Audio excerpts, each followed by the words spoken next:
Hello, everybody. It's your boy Jacob. Today we're going over an exciting video 11 of why I'm suing the city of Albert Lea, Minnesota. This is my reply brief in the appellate courts. If you have been engaged in the series before, you will know that the district court mandamus issue has been stayed until we have some form of resolution and or guidance in the appellate courts, which is where the writ of certiorari matter is taking place. Again, I am kind of switching up the format of these videos. I'm going to tell you the meat and potatoes summary in the beginning here in a second, and then I will dive into this 18-ish page response so that you can see what we filed, and it is all publicly available. Personally, I, in my adult life, view a lot of careers and jobs and lines of work as artistic. And if I could go as far as saying this, I would almost describe this reply as a work of legal art. But you'll see what I mean. Let's dive into the summary. Peep the Slicks Fox t-shirt, always repping my beautiful state of Minnesota. I got love for nothing that doesn't give me love, which is my way of saying I love the state a lot because they always give me love. Anyways, this is our final written filing, I believe, before we have oral arguments. This reply brief isn't about raising new issues. It's about addressing misstatements, clarifying the law, and bringing the court back to what actually matters: the statutes, the ordinances, and the administrative record, or at least the parts of it that aren't a bunch of inflammatory, defamatory, and outright just lies that they've inserted into it. You know, you got to keep that stuff, again, to the statutes, ordinances, but the minutes of the original city council meeting from the 28th, in which they denied my registration. So we go on to issue one here. The city has misstated several facts. One of the first things we address is that the city repeatedly misrepresents what actually happened. If you've been following along with this video, they do that a lot. They claim the city council reconsidered my application. That is blatantly false. There was no motion to reconsider, no vote, no action taken. I would say the entire thing died on the table. Even worse, the city contradicts themselves by saying my application was never denied, while also asking the court to uphold the denial. Both can't be true. Issue 2, no discretion to deny the registration. The city's main argument is that denying my registration was a discretionary legislative decision, but Minnesota's cannabis statute is explicit. If an applicant meets the requirements, the city shall issue the registration. Shall means mandatory. No policy judgment, no discretion, no workaround. Municipalities don't have inherent authority here. They only have what the legislator gives them, and in this case, regarding cannabis regulation, the authority is deliberately limited. Furthermore, as we all know, the city themselves, through their own city council, unanimously voted and passed ordinances that further took away any remaining discretion they may have had by enacting a first-come, first-served policy. Continuing on, why the liquor license comparison fails. The city tries to compare cannabis registration to liquor licensing. That argument completely collapses under the statute. Liquor licenses are discretionary by law. Cannabis registrations are not. In cannabis, the state licenses the business and the city registers it. The city is not the gatekeeper here. They're the administrator, which is why this type of process is routinely referred to as a rubber stamp. Carrying on yet again, there is no legally valid reason for this denial. Even if the city somehow had discretion, which they had no discretion, the city still failed to identify a legally valid reason for the denial. They point to vague policy concerns and individual council member comments, but none of that appears in a formal decision supported by the record.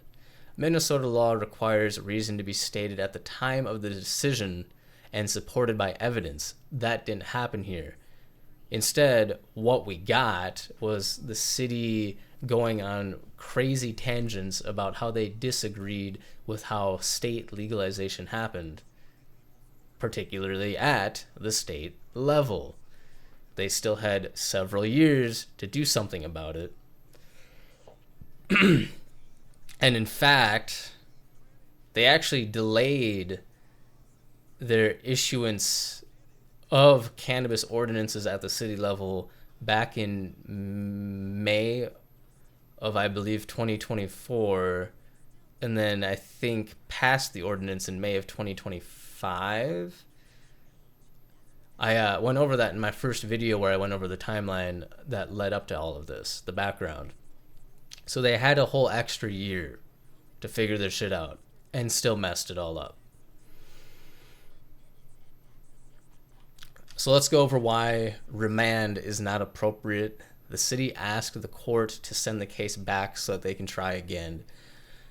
Minnesota courts are clear. When a permit is wrongfully denied, the usual remedy is to order issuance, not give the government a do-over.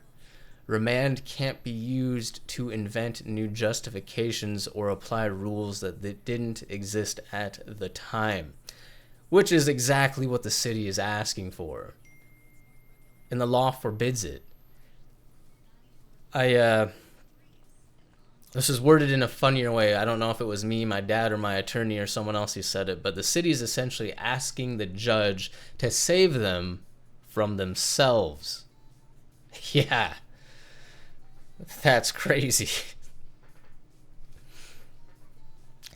So let's look at the bigger picture here. This case matters beyond cannabis. If cities are allowed to ignore mandatory statutes, disregard their own ordinances, and then fix it later in court, every licensing and permitting process becomes vulnerable to politics instead of law.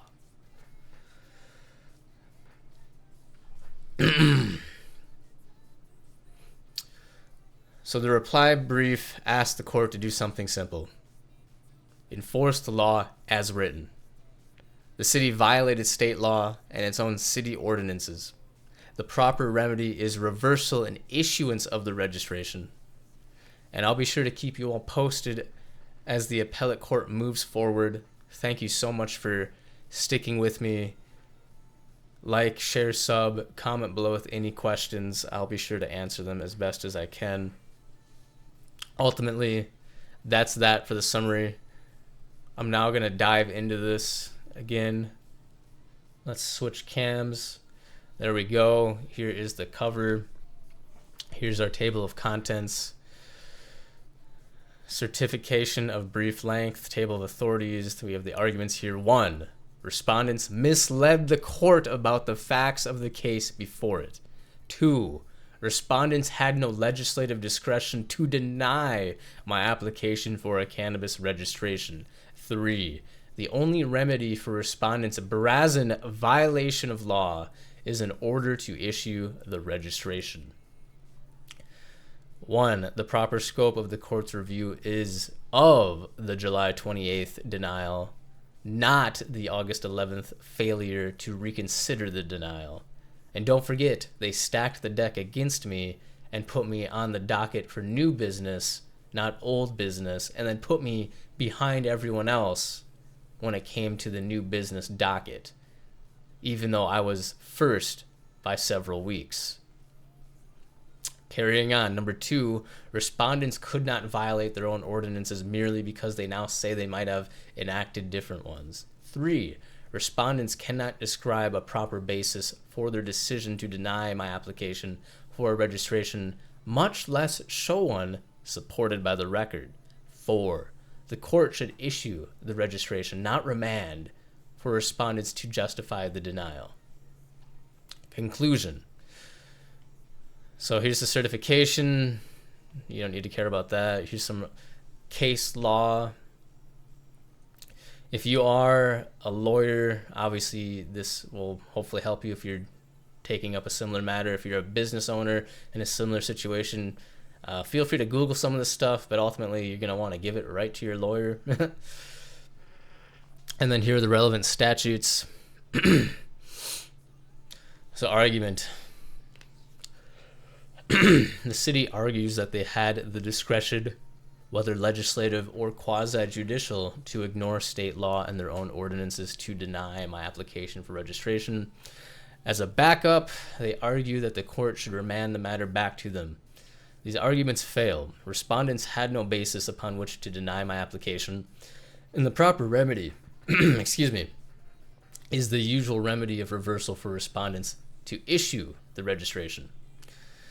So 1, respondents misled the court about the facts of the case before it. That's a really polite way of saying the city has resorted to lying in court. Respondents repeatedly make factual claims that are not just untrue, but are contradicted within respondents' own brief. For example, respondents state that on August 11th, the city manager brought my registration application back before the city council for possible reconsideration, and that the Albert Lea City Council had the opportunity to reconsider my registration application. No motion for reconsideration was ever made, yet in their brief, respondents refer not only to the motions to approve and reconsider, but the reason the motions to approve and reconsidered failed, though there was never even any discussion by the city council of a motion to reconsider. Only comments by the city manager, who is not part of that voting body of the city council, plus the mayor. Respondents also later say that the council reconsidered. This is plainly untrue. Respondents also claim that the city council did not approve my registration application on July 28th, but also didn't deny it. I guess we're in registration limbo. This assertion is presented as fact, not argument, but elsewhere in their brief, respondents admit that they denied my cannabis registration application. They note that my appeal challenges the City of Albert Lea City Council's cannabis retail registration denial, and in concluding their brief, respondents ask that this court uphold the council's denial of my cannabis retail registration. Even if respondents' own request to the court did not undermine this supposed fact, it would mean that respondents have approved my application by operation of MinStat 15.99, dog. 15.99, I believe, says that when it comes to licensing and other things like this, that if there's no action taken within 60 days, that the action is then therefore considered a pass. It's granted. Look up MinStat 15.99. It's right there in our publicly available online listing of laws. It's a great law. So even if that is the case, it's certainly been well over 60 days now, hasn't it? 2, respondents had no legislative discretion to deny my application for a cannabis registration. Respondents spend many pages, yeah they do, of their brief criticizing the state government and go on to claim that their decision to deny my application is a legislative decision. In doing so, the city merely continues with their transparent, long-running attempt to nullify both the letter and spirit of Minnesota law. Dude, their whole rant about this is so goofy. The legislature anticipated the resistance of municipalities to the legalization of cannabis.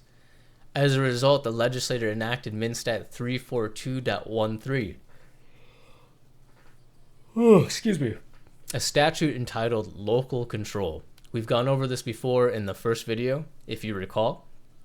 That statute expressly grants local governments some powers, but also expressly limits those powers, providing that, except as provided in section 34.22, a local unit of government may not prohibit the establishment or operation of a cannabis business or hemp business licensed under this chapter. Minstat 342.13b and Minstat 342.22 subdivision 3a holds that a local unit of government shall issue a retail registration. Emphasis added, our favorite little phrase. That meets the criteria that that the city does not contest that I met. Shall is mandatory. So again, I met all of the criteria and should have had my registration issued. Shall. Despite citing those cannabis statutes repeatedly, respondents never acknowledge this fundamental flaw with their argument. Instead, they heavily emphasize their inherent police power over intoxicants and liquor licensing, going so far as to call the cannabis and liquor regulatory schemes nearly identical. But the starting point for our analysis is the principle drawn from the Minnesota Constitution that municipalities, like the city of Albert Lea, possess no inherent powers and are purely creatures of the legislature. Oof. Respondents would have this court hold that they have nearly plenary authority. Look up that term, plenary authority, basically just all-encompassing power over cannabis regulation. But they do not and cannot locate any source of authority for that idea. Rather, far from granting municipalities broad powers over cannabis, the legislature expressed in Minstat 342 that respondents' authority is instead sharply limited. This is not the only way in which respondents' argument fails. In the Minnesota Cannabis Regulatory Framework, the legislature gave the Minnesota Office of Cannabis Management primary regulatory authority over the cannabis industry and hemp consumer industry. Minstat 342.02 subdivision 1, including the express power and duty to issue and renew licenses. Municipalities generally must register, and under only very limited circumstances may refuse to register, cannabis businesses. By contrast, Minnesota liquor licensing is based upon statutes that expressly place in the hands of municipalities the expressly discretionary authority to issue licenses, not merely registered licenses already issued by the state. An example is Minstat 340A.403 subdivision 1. The governing body of a city or county may issue off-sale or on-sale licenses. Minstat 340A.404 subdivision 1A says the city may issue an on-sale intoxicating liquor license. The legislature requires municipalities to give to the Commissioner of Public Safety mere notice of an already issued license. Minstat 340A.403 subdivision 4, Minstat 340A.404 subdivision 3. Thus, the city's argument, understood correctly, supports reversal, not affirmance, as distinctions in statutory language in the same context are presumed to be intentional, and courts apply the language consistent with that intent.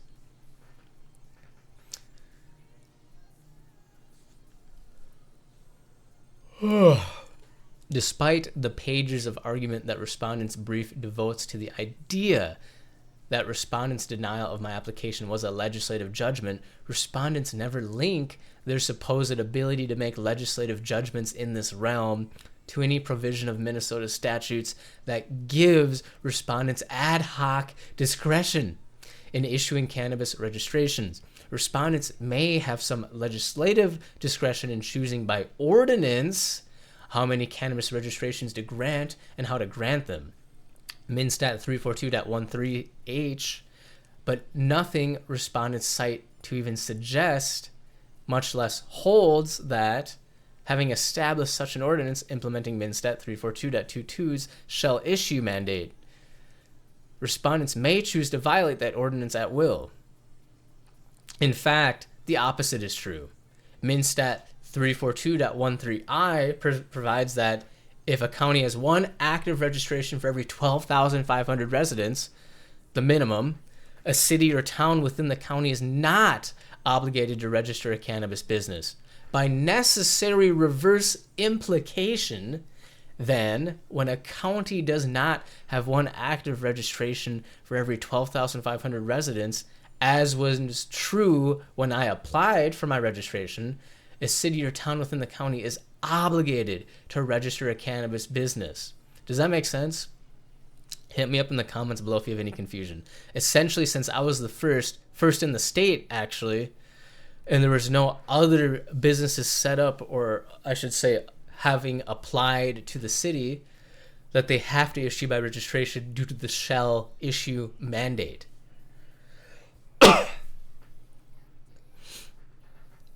3. The only remedy for respondents' brazen violation of law is in order to issue the registration. Respondents, the city, argue that if their decision was quasi-judicial rather than legislative, it should be affirmed or remanded. Their argument is founded upon an attempt to expand the record beyond its proper bounds, a refusal to acknowledge what their own ordinances required, and a request to this court to read inadvertent error into respondents' open defiance of the law. Subsection 1, the proper scope of the court's review is of the July 28th, 2025 denial of the application for registration, not of the August 11th, 2025 failure to reconsider the denial. Very important distinction there. Shout out to my lawyer for catching that. Then again, it's pretty obvious to those of us who are engaged, right? In attempting to persuade the court to uphold their denial of my application for registration, the city relies heavily on the record, not as it existed on July 28th, the first city council meeting, the day they denied my registration application, but as it existed on August 11th. This reliance is misplaced. After July 28th, the city did not reconsider and never even took up a motion to reconsider my application. The mere possibility that the council could have done so is insufficient because they didn't do it. Thinking about something isn't doing something. Does that make sense? Thoughts aren't actions. The failure of a city council to record any legally sufficient basis for its determination at the time it acted, not at the time it could have acted but did not, gives rise to a prima facie showing of arbitrariness. This is consistent with the scope of federal judicial review. Basically, they're trying to blow a bunch of smoke and mirrors and do a great old manipulation of the judge by saying, well, we thought about reconsidering his application. No. Great. You thought about it. You didn't actually do it. You didn't weigh it on the merits. You didn't even put it on the docket in the appropriate place. You quite literally stacked the docket against me. So again, this is consistent with the scope of federal judicial review. Siamoco Oil Co. v. Environmental Protection Agency. And I probably won't go over all these little case law references, but I will say a reviewing court must tread cautiously in considering events occurring subsequent to promulgation of a rule. Obviously, such events did not inform the agency decision-making, which is the subject of review. Furthermore, information in such events reaches a reviewing court untested by any procedures such as an administrative hearing designed to assure its accuracy and completeness. Further, by the time the Albert Lea City Council even considered reconsidering the denial of the application for registration, the council had already issued 2 other business registrations, which was the limit under their ordinance. Respondent's city attorney's position appears to be that the application could not have been granted by that point. Under these circumstances, the possibility of reconsideration cannot expand the proper scope of the record. Point 2, respondents could not violate their own ordinances merely because they now say they might have enacted different ones. That is such an insane level of like gaslighting and manipulation. Jesus Christ. Respondents assert that if the city's decision was quasi-judicial, the court should affirm it because the city could utilize merit-based selection criteria in issuing limited registrations. This is a red herring. Whether or not respondents could have chosen to use such criteria, respondents explicitly chose not to, instead using a purely first-come, first-served system. Directly referenced here is the Albert Lea City Ordinances 5.030. Look it up. It's still there. And it's also available in my first video of this series where I show you a screenshot of the ordinances. Respondents' argument for affirmance of their decision is an implicit argument for their ability to ignore their own ordinances. Basically, what this is saying is y'all already wrote and voted on passing the ordinance, and now you want to change it after the fact. You can't do that. And if you do change it by vote, not by arguing in court, by a vote, which they haven't even done, you can't enforce it retroactively.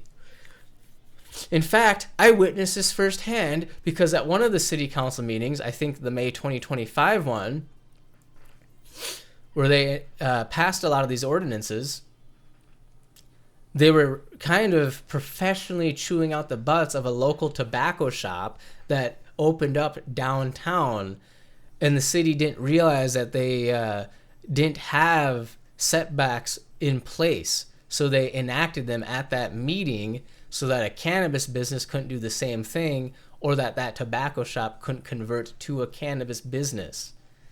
So it's not the first time the city's been caught lacking.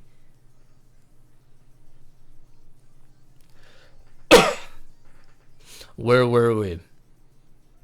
Respondents' argument for affirmance of their decision is an implicit argument for their ability to ignore their own ordinances. Again, that needs to be stressed. Hoping to avoid the consequences of their own legislative choices, respondents try to pass blame to the state government, asserting that respondents were forced to develop regulatory policies and a completely uncharted legal landscape without a clear state framework. First of all, I'm just going to call it out. That's bullshit. The city voted to give themselves an extra year of time to make these ordinances. It's all public info. It's also documented, that timeline, in my first video. Go back there and check it out. Additionally, instead of dealing with this lawsuit, if the city had some cojones, they could have sued the state too to demand some more authority over the situation, over cannabis policy at the local level. Interesting that they didn't. Interesting that they're arguing that now, after everything is said and done, after the dust settled. Carrying on. As government entities, however, the city must know that it is a deeply rooted concept of our jurisprudence that ignorance of the law is no excuse. All members of an ordered society are presumed either to know the law or, at least, to have acquainted themselves with those laws that are likely to affect their usual activities. Regardless that respondents might have passed a different ordinance, if they had different knowledge changes nothing about the issue before the court. In their principal brief, relators asserted that, my side asserted that Minnesota law is unambiguous, that an agency must either follow its own regulations or amend them in accordance with statutory rulemaking procedures, kind of as I said.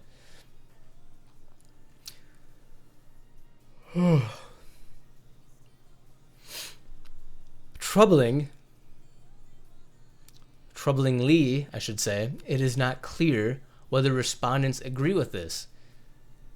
In a long footnote, the respondents criticize our reliance on Swenson, stating that this proposition is irrelevant in this case because the city is not an agency of the state of Minnesota with both statewide jurisdiction and authorized by law to make rules or to adjudicate contested cases, and thus is not subject to the Minnesota Administrative Procedure Act, MAPA.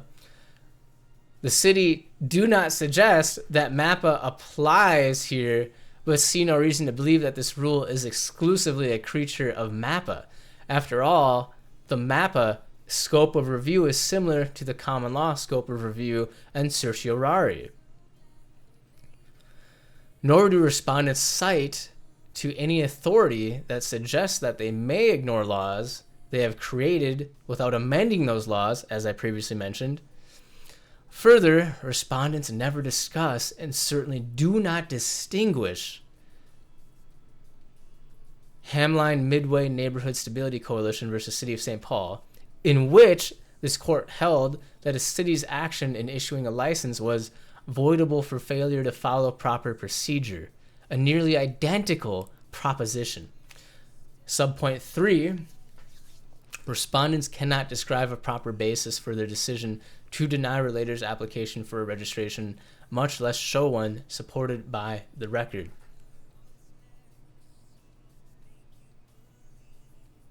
I am sorry, I'm yawning so much.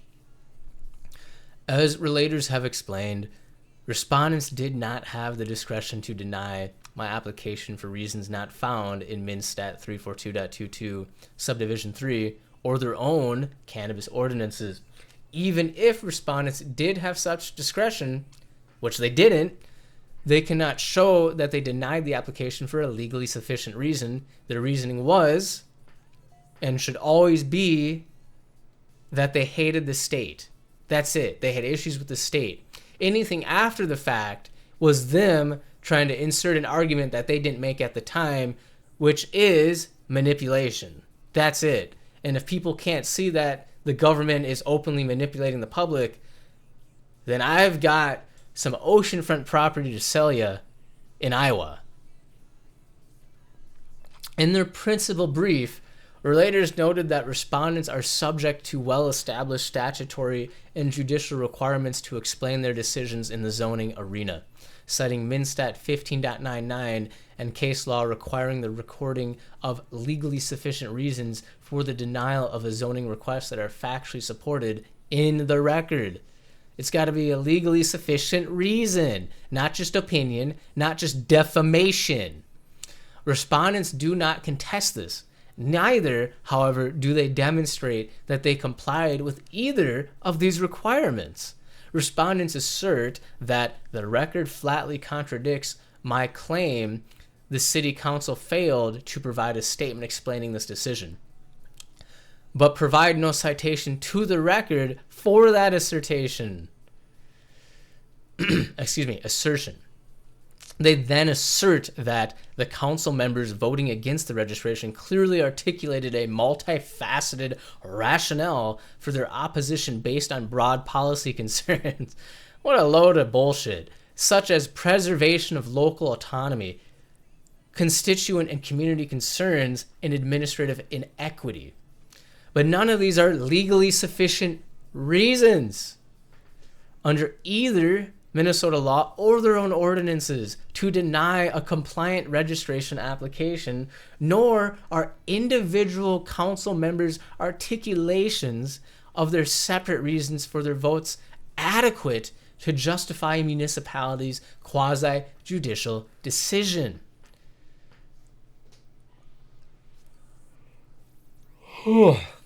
That case law says, holding in a MAPA case that an agency consisting of more than one member should arrive at a decision and adopt findings and reasons for it in an appropriate collective action or resolution contemporaneously with the decision. Respondents go on to assert that the motions to approve and reconsider failed, primarily due to my unfitness to run a cannabis business. Yet again, however, respondents cite to nothing that could show this at all, much less that show that this was a basis for the decision at the time of my application was actually under consideration by the Albert Lea City Council. Again, I kind of just said that. Respondents failed to make a single citation to the record from or before the July 28th council meeting that supports this supposedly primary consideration. And let me say to you, I've been running multinational businesses since I was in high school. I had a Red Bull sponsored Minecraft server in high school that I co-ran with a bunch of people. I was working with several billion-dollar businesses as a 19 and 20-year-old. I was the international apparel head for a celebrity brand in my early 20s for several years, and I'm still very much on good terms with that group.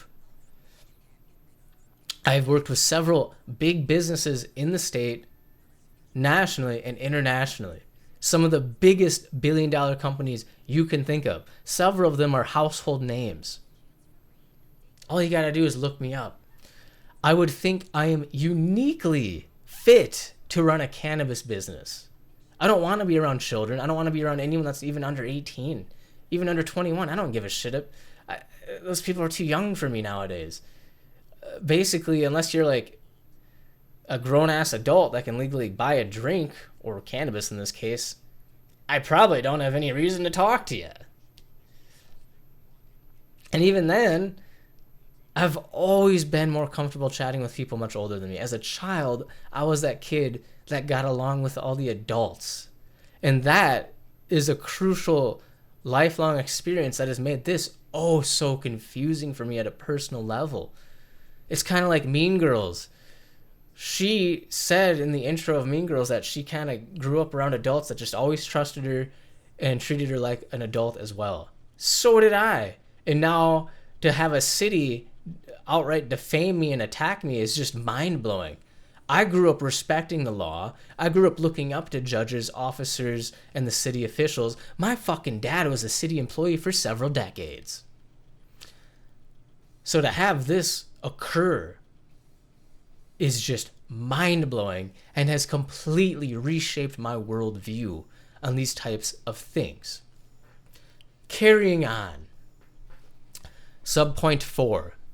The court should order issuance of the registration, not remand for respondents to justify the denial.